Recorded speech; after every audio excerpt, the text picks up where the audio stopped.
I think about it really as similar to a stunt coordinator, where a stunt coordinator is there for more than just the actors, right? They're there for the actors, they're there for the stunt doubles, they're there also for the rest of the cast and the crew, supporting the director and making sure that that dangerous, risky scene gets told safely. Same with intimacy coordinators. I believe that we are there to not only support the actors and the director, but we're also there to support the camera operator, the boom operator, the production team, etc. We're there as a liaison in so many ways.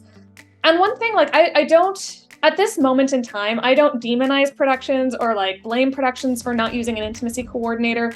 It is still a very new industry. It is pretty unregulated still. SAG-AFTRA is doing a really wonderful job. But there is still a lot of like confusion around what this role is, who's qualified for this role, and how they operate.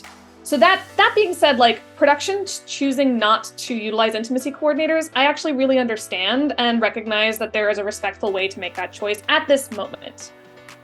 However, I do think a lot of times when people choose not to use intimacy coordinators, and I don't know this about that production specifically, but a lot of times it's based out of a fear or a hesitancy or an assumption that an intimacy coordinator is going to be there to interfere, get in the way, and be almost a go-between between the director and the actor.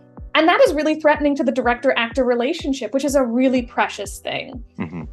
And so usually when I go onto set, I talk with the director and I ask them what kind of support they want. And some directors are like, I want you in the weeds with me. I want all of your creative ideas. I want your thoughts. I want your opinions.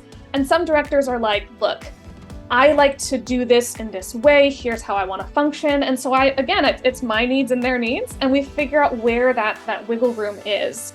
And so sometimes I'm a little bit more hands-off, but I'm still there in case I'm needed as a support for the actors, for the director, but then again, especially for the entire cast and crew. They need support as much as I do. And the director and the actor are too busy doing their job, to make sure that the boom operator feels good and has the safety that they need.